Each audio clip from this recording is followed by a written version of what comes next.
Hi everyone, welcome to my review of Steven Spielberg's The Adventures of Tintin in 2011. So yes, here we are, back for Spielberg. This time I've not got the Blu-ray, and I watched it on Sky, I believe. Yeah, it was Sky that I watched it on, and yes, I'd never seen this film before. It was one of the Spielbergs, of course, that I had not seen yet.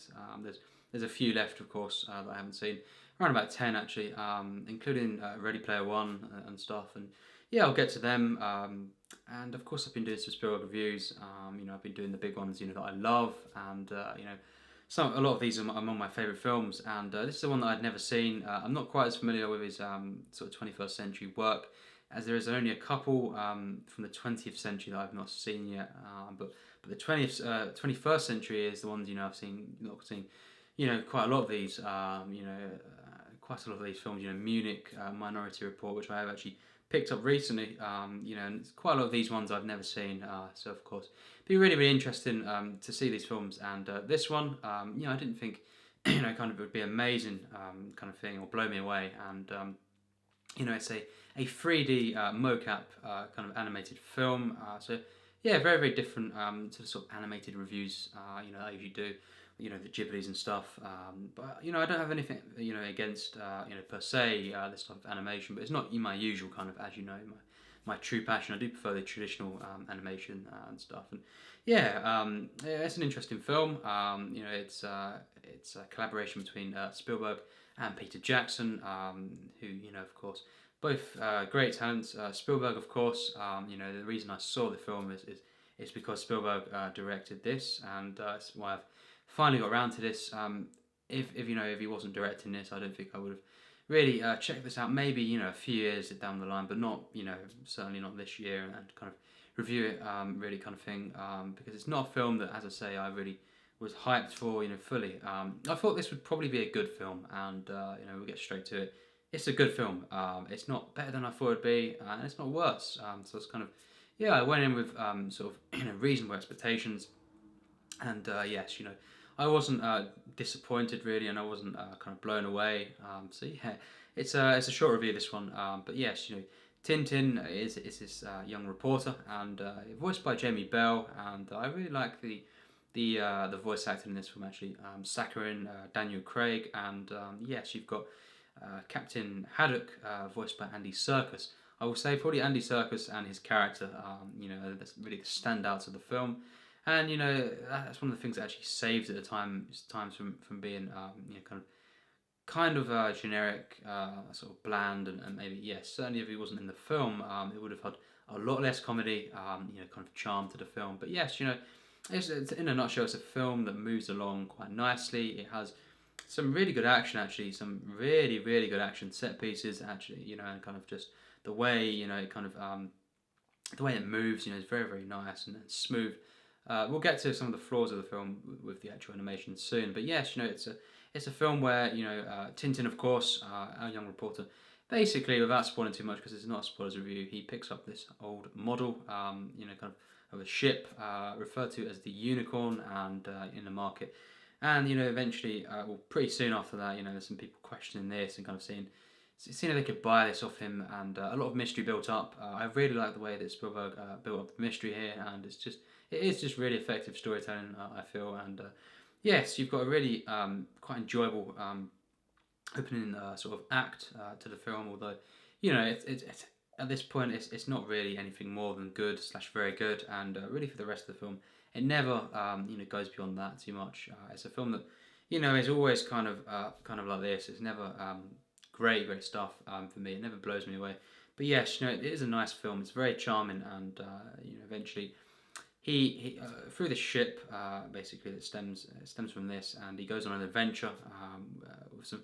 He gets captured and everything, and he goes on an adventure, and yes, Captain Haddock is eventually his companion, and yes, voiced by Andy Serkis, and great voice acting here, and yeah, it's kind of this friendship they form, and a very just a charming kind of energetic adventure film, with a lot of kind of influence. It's very similar to, say, Indiana Jones, especially Raiders, which I have, the Indiana Jones box set behind me.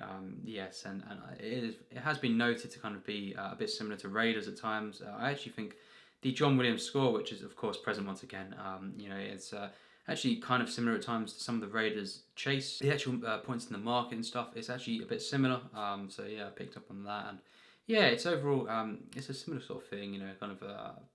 But it's just for me, you know, it's a film that it's good. It's very impressive in its animation. Actually, you know, you've got some really good use of color. You know, the actual detail to the film. You know, it's definitely impressive. I really liked the way that Spielberg put together these action sequences. It's very unique and very thrilling, and you know, you have a lot of just enjoyable moments of the characters within the action, which is really something I always look out for.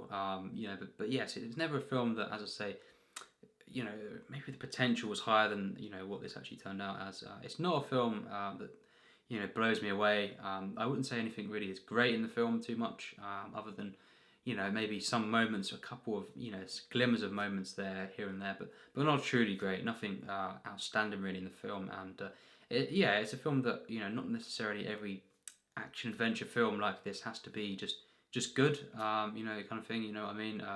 Indiana Jones, of course, been an example of how you can elevate, you know, this kind of stuff, and you know, the materials there. You know, it's kind of just a charming film, though. In the end of the day, it's the one that's enjoyable. I don't think the characters are great in the film, although Captain Haddock is very enjoyable, and I love the kind of the team up between him and Tintin at times. It's very enjoyable. You've got the dog Snowy as well, which adds an element of charm to the film and just a cuteness, you could say. It's a film that, you know, luckily Spielberg directed it because it does bring the charm and the magic, you know, that he brings to pretty much everything he touches. You know, but not you know, it's not comparable in that sense to the true magic you'd feel. Let's face it, you know, when you watch something like E.T. and stuff, you know, his earlier works, it's nothing like that, but it does have the kind of the checkbox, you know, you could say that it is the Spielberg charm in a way that he brings to the film, and yeah, it kind of through that it does elevate this. It would have been you know, less enjoyable, I definitely think, if he hadn't directed this, because you feel something, somewhat of a magic from Spielberg specifically, just the way he makes his films usually in this vein. You know, I think I do look forward to Ready Player One, despite the criticism that it's received, because I think, you know, a blockbuster again. Hopefully, I really enjoy that one, and you know, I've not seen that before either. I've got that on Blu-ray, of course, and yeah, this is a film that you know, it does have a really real kind of the way the action is put together is very visceral at times, and just yeah, it's very smooth. I think actually one of the issues though, sometimes the way they use the camera techniques and everything for this film, you know, the kind of multiplayer, it's very sometimes it's too smooth in the way that it doesn't feel quite as invested in actually at times, and you know, you don't quite feel the movement of the animation stuff as much, because it is so smooth, and the way that actually a lot of the scenes they kind of just carry on, if you know what I mean. They don't, which, you know, you can say is a good thing, but at times not so much, because there's not too much in the middle of the film and the second act in terms of the story, you know, the narrative progression really. But you could say that, you know, it's more kind of adventure action stuff constantly going on, and you've got some flashbacks, which is it's a bit kind of flat at that moment, with the flashback with you know, kind of Captain Haddock involving his ancestry. I'm not going to get into that because it's a spoiler, but yes, you know, it's kind of fun at first, but it did go on for a bit, you know, in terms of just didn't quite sustain itself, and the editing is a bit of a problem at times. I think, you know, it's a bit as I say, there's not much of a momentum before each scene begins at times, and it just kind of it keeps going without any kind of setup, you could say, maybe before some of the scenes, and I was you kind of just get lost a little bit, you know, when that happens in a film, you know, just kind of, okay, yeah, we got here, but not quite remembering how, and actually the purpose maybe of some of these moments, you know, while enjoyable in themselves, you know, most of the film, it's fine, you know, it's never a point where this film is bad at all, no doubt. But yes, you know, it's just it does lack something. It lacks momentum. It does lack character development, I feel, at times. You know, it's not. Tintin is not a great character in this film, really, but he's an enjoyable one. You know, so there you go. A lot of this film is kind of something that doesn't quite reach particular heights, but it's not anything that's bad or kind of boring. You know, I think it's a really charming film. I would definitely recommend it, and you know, it's something where, yeah, it's just an impressive film for the animation. It's a very enjoyable at times. You know, there's moments where it's really enjoyable, but mostly just, you know, an enjoyable film. One that is mostly good.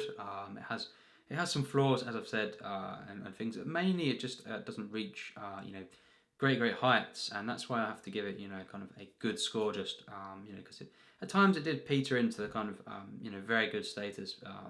Not great, but yeah, but you know, overall, and due to the fact that the ending, sort of 10 minutes, is literally just starting the film again. You know, to kind of set up a sequel, which I believe is in the works. I think Peter Jackson is directing the next one, so that, you know, it'd be less of a kind of you know, go-to for me, but because, you know, Spielberg is the main reason that I actually wanted to see this one, and you know that I'm a obsessed fan of animation, but this one, you know, particularly didn't grab me too much, but I went to this for Spielberg, you know, but I would still check it out, you know, the next one, but you know, I'm not quite as you know, kind of excited if that is the case, but yeah, this one, it's a good film. I think you definitely recommend it if you've not seen it. A lot of people have seen it. It's not one of Spielberg's best at all, you know, but that's not exactly criticism, you know, because he's made so many masterpieces. He is my second favorite director after all, and yes, I'd have to give this a 78%. I think a good film. You know, it's a good charming adventure film. It has the elements here that you know, it's just Spielberg. You know, kind of he knows how to make you know, kind of an enjoyable action film, adventure film, and it's not, you know, kind of anything that, you know, is his you know, true standards. I wouldn't say, but you know, it's not criticism. Criticism. It's just, you know, comparison to his other films. You know, it doesn't reach anything truly special, I don't feel, but it's definitely in a film you can enjoy. It does nothing to kind of you know, truly bore me. It's nothing that's, you know, annoying or anything like this. It's got some solid characters. Captain Haddock is the one that's actually very good, I would say. You've got a decent villain. Mainly the voice acting is really good across the film. Jamie Bell does a decent job, but mainly Andy Serkis and Daniel Craig are the standouts in the voice acting. And yeah, it's a film where at first, you know, the mystery and stuff is you know, kind of is there more than the rest of the film, but then you've got the action and the kind of enjoyability, the comedy, you know, of Captain Haddock and Tintin, the team up here.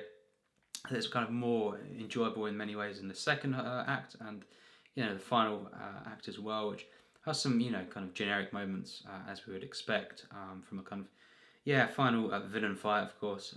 In this sense, it is a bit kind of throwaway, you could say, but you know, nothing bad in the film, as I say, and yeah, it is this. It's a film that's good, reaches into the very good mark at times, and has some flaws for sure. It's nothing I loved, but yeah, it's a good film. Nothing more to say really. I definitely recommend it.